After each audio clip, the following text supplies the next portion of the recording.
ಸಿಂಹರಾಶಿ ವಿದ್ಯಾರ್ಥಿಗಳಿಗೆ ತುಂಬ ಅನುಕೂಲಕರವಾದಂತಹ ದಿವಸ. ಆದರೆ ಮನಸ್ಸನ್ನು ಕೇಂದ್ರೀಕರಣ ಮಾಡಿ ಪ್ರಾಮಾಣಿಕತೆಯಿಂದ ವಿದ್ಯಾರ್ಥಿಗಳಾಗಿಯೇ ವರ್ತಿಸಬೇಕಾದಂಥದ್ದು ಅತಿ ಮುಖ್ಯವಾಗುತ್ತೆ. ವ್ಯಾಪಾರದಲ್ಲಿ ವ್ಯವಹಾರದಲ್ಲಿ ಏನಾದರೂ ಗೊಂದಲಗಳು ಬಂದರೆ ತತ್ಕ್ಷಣದಲ್ಲಿ ಅದನ್ನು ಬಗೆಹರಿಸ್ಕೊಳ್ತಕ್ಕಂತಹ ಪ್ರಯತ್ನವನ್ನು ಮಾಡಿ. ಇಲ್ಲದೇ ಇದ್ದರೆ ಅದು ದೊಡ್ಡ ಕಗ್ಗಂಟಾಗಿ ವ್ಯಾಪಾರಕ್ಕೆ ಒಂದಷ್ಟು ಕುತ್ತನ್ನು ತರುವಂಥದ್ದಾಗತ್ತೆ. ಕೌಟುಂಬಿಕವಾದಂತಹ ಜಗಳವಾಗಲಿ ಮನಸ್ತಾಪವಾಗಲಿ ಎದುರಾಗಬಹುದು. ಆದರೆ ತಾಳ್ಮೆಯಿಂದ ಜಗಳಕ್ಕೆ ಕಾರಣವನ್ನು ತಿಳಿದು ವಿಚಾರವನ್ನು ಪ್ರಸ್ತಾಪ ಮಾಡೋದರಿಂದ ಜಗಳವನ್ನು ತಪ್ಪಿಸಬಹುದು ಅನ್ನುವಂಥದ್ದು. ನಿಮ್ಮ ಅಕ್ಕಪಕ್ಕದವರ ಜೊತೆಯಲ್ಲಿ ಬಹಳ ಸೌಹಾರ್ದದಿಂದ ಇರಿ. ಯಾಕೆ ಅಂತಂದರೆ ಪ್ರತಿನಿತ್ಯವೂ ಕೂಡ ನೀವು ಅವರ ಮುಖವನ್ನು ನೋಡಬೇಕು, ಅವರು ನಿಮ್ಮ ಮುಖವನ್ನು ನೋಡಬೇಕು, ಮಾತಾಡಬೇಕು. ಅವರಲ್ಲಿ ದ್ವೇಷ ಯಾಕೆ? ಯಾರಲ್ಲೂ ದ್ವೇಷ ಬೇಡ. ಆದರೆ ವಿಷಯವನ್ನು ಸರಿಯಾಗಿ ಅರ್ಥ ಮಾಡಿಕೊಳ್ಳದೆ ಇದ್ದಾಗ, ಅನರ್ಥಕ್ಕೆ ಎಡೆಯಾದಾಗ ಜಗಳ ಅಥವಾ ಮನಸ್ತಾಪಗಳು ಆಗೋದಕ್ಕೆ ಹೆಚ್ಚು ಸಾಧ್ಯತೆಗಳಿರುತ್ತೆ. ನಿಮ್ಮ ಸಹಾಯ ಅಥವಾ ನಿಮ್ಮಿಂದ ಆಗ್ತಕ್ಕಂತಹ ಸಹಕಾರ ವಿನಾಕಾರಣ ದುರುಪಯೋಗ ಆಗುವಂಥದ್ದು ಬೇಡ ಅಂತ ಅರ್ಥ. ಅನಗತ್ಯವಾಗಿ ಯಾವ ಬದಲಾವಣೆಯನ್ನು ಮಾಡಬೇಡಿ. ಆ ತೀರ್ಮಾನ ಬೇಡವೇ ಬೇಡ. ಬದಲಾವಣೆಯಿಂದ ನಿಮ್ಮ ಜೀವನದಲ್ಲಿ ಏನಾದರೂ ಬದಲಾಗುತ್ತಾ ಧನಾತ್ಮಕವಾಗಿ ಅನ್ನೋದನ್ನು ಆಲೋಚನೆ ಮಾಡಿ. ಶ್ರೀರಾಮನನ್ನು ಪ್ರಾರ್ಥನೆ ಮಾಡಿ. ಶುಭವಾಗಿ. ಕನ್ಯಾ ರಾಶಿ ಹಣದ ತೊಂದರೆ ಇಲ್ಲ, ಶುಭ ಇದೆ. ಆದರೆ ಹಣದಿಂದ ಏನಾದರೂ ನೆಮ್ಮದಿ ಸಿಕ್ಕತ್ತಾ ಅನ್ನುವಂಥದ್ದನ್ನು ಯೋಚನೆ ಮಾಡಬೇಕು. ಮಾನಸಿಕವಾಗಿ ನೆಮ್ಮದಿ ಇಲ್ಲದೇ ಇರತಕ್ಕಂತಹ ದಿವಸ ಇದು. ಸಂಜೆಯ ಹೊತ್ತಿಗೆ ಸ್ನೇಹಿತರ ಜೊತೆಯಲ್ಲಿ ಒಂದಷ್ಟು ಕಾಲಹರಣವನ್ನು ಮಾಡ್ತಕ್ಕಂಥದ್ದಿದೆ.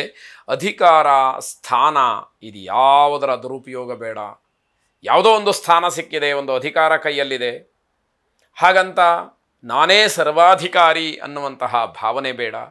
ಅಥವಾ ನಾನೇನಾದರೂ ಆದೇಶ ಮಾಡಿದರೆ, ಆಜ್ಞೆ ಮಾಡಿದರೆ ಎಲ್ಲರೂ ಪಾಲಿಸಲೇಬೇಕು ಅನ್ನುವಂತಹ ದುರಹಂಕಾರವೂ ಕೂಡ ಬೇಡ ಅಂತ ಅರ್ಥ. ವೃತ್ತಿಯಲ್ಲಿ ಅಥವಾ ನೌಕರಿಯಲ್ಲಿ ನಿಮ್ಮನ್ನು ದ್ವೇಷ ಮಾಡ್ತಕ್ಕಂಥವ್ರು ಹೆಚ್ಚಿರ್ತಾರೆ. ನಿಮ್ಮ ಶಿಸ್ತು, ನಿಮ್ಮದೇ ಆದಂತಹ ಒಂದು ಕ್ರಮವನ್ನು ಎಲ್ಲರೂ ಕೂಡ ಒಪ್ಪಿಕೊಳ್ಬೇಕು ಅಂತಕ್ಕಂತಹ ನಿಯಮ ಏನಿಲ್ಲ. ಕೆಲವರಿಗೆ ಅದು ಇಷ್ಟ ಆಗದೇ ಇರಬಹುದು. ಆರೋಗ್ಯದ ಬಗ್ಗೆ ಸ್ವಲ್ಪ ಕಾಳಜಿಯನ್ನು ವಹಿಸಿ. ನಿಮಗೆ ವಿರುದ್ಧವಾದಂತಹ ಕೆಲಸಗಳು ಯಾವುದನ್ನೂ ಮಾಡಬೇಡಿ.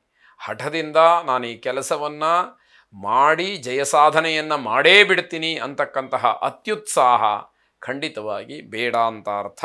ಗುರು ದತ್ತಾತ್ರೇಯರನ್ನು ಪ್ರಾರ್ಥನೆ ಮಾಡಿ. ಶುಭವಾಗಿ. ತುಲಾರಾಶಿ ಅನಗತ್ಯವಾದಂತಹ ಮಾತುಗಳು ಬೇಡ. ಕೆಲಸವನ್ನು ಮಾಡಿ. ಕಾರ್ಯರೂಪದಲ್ಲಿ ನಿಮ್ಮ ಬುದ್ಧಿವಂತಿಕೆಯನ್ನು, ನಿಮ್ಮ ಚತುರತೆಯನ್ನು ತೋರಿಸಿ ಅಂತಕ್ಕಂಥದ್ದು. ನಿಮ್ಮ ಶಕ್ತಿ ಸಾಮರ್ಥ್ಯವನ್ನು ಸುಮ್ಮನೆ ಏನೋ ಬಿಂಬಿಸಲಿಕ್ಕೆ ಹೋಗಿ ವಿಫಲರಾಗ್ತೀರಿ. ಆ ಥರದ್ದು ಬೇಡ ಅಂತ ಅರ್ಥ. ಬೇರೆಯವರಿಗೆ ಒಂದಷ್ಟು ಸಹಾಯವನ್ನು ಮಾಡಿ, ಪುಣ್ಯ ಸಂಪಾದನೆಯನ್ನು ಮಾಡಿ. ನಿಮಗೂ ಕೂಡ ಅದು ಮನಸ್ಸಿಗೆ ತೃಪ್ತಿಯನ್ನು ತರ್ತಕ್ಕಂಥದ್ದಾಗತ್ತೆ. ಮಾನಸಿಕವಾದಂತಹ ತೊಂದರೆಗಳು, ಮಾನಸಿಕವಾದಂತಹ ಜಂಜಾಟ ದೂರವಾಗ್ತಕ್ಕಂತಹ ಸಮಯ. ನಿಮ್ಮ ಯೋಜನೆಗಳನ್ನು ಸರಿಯಾಗಿ ಕಾರ್ಯಗತಗೊಳಿಸಿ. ಆಗ ನಿಮ್ಮ ಶ್ರಮಕ್ಕೆ ತಕ್ಕ ಪ್ರತಿಫಲ ದೊರಕಿದ ಹಾಗಾಗತ್ತೆ. ಕುಟುಂಬದಲ್ಲಿ ನಿಮ್ಮ ಪ್ರತಿಷ್ಠೆ, ನಿಮ್ಮ ಗೌರವ, ನಿಮ್ಮ ಸ್ಥಾನ, ಮಾನ, ಮರ್ಯಾದೆ ಇವೆಲ್ಲವೂ ಕೂಡ ಹೆಚ್ಚಾಗತಕ್ಕಂತಹ ಸಮಯವಾಗಿದೆ. ಮಾರುತಿಯನ್ನು ಪ್ರಾರ್ಥನೆ ಮಾಡಿ. ಶುಭವಾಗಿ. ವೃಶ್ಚಿಕ ರಾಶಿ ದಾಂಪತ್ಯದಲ್ಲಿ ಒಂದಷ್ಟು ಸಾಮರಸ್ಯವನ್ನು ನೋಡಲಿಕ್ಕೆ ಅವಕಾಶಗಳಿದೆ. ಕೌಟುಂಬಿಕವಾದಂತಹ ಸಮಾಧಾನ ಇರುವಂತಹ ದಿವಸವಾಗುತ್ತೆ. ಧಾರ್ಮಿಕ ಕ್ಷೇತ್ರಗಳಿಗೆ ಭೇಟಿ ನೀಡ್ತಕ್ಕಂತಹ ಯೋಚನೆಗಳು ಮನಸ್ಸಿಗೆ ಬರುತ್ತೆ. ಅನುಕೂಲ ಇದ್ದರೆ ಇವತ್ತೇ ಧಾರ್ಮಿಕ ಕ್ಷೇತ್ರಗಳಿಗೆ ಹೋಗಿ ಬರತಕ್ಕಂತಹ ವ್ಯವಸ್ಥೆಯೂ ಅವಕಾಶವೂ ನಿಮ್ಮದಾಗ್ತಕ್ಕಂಥದ್ದು.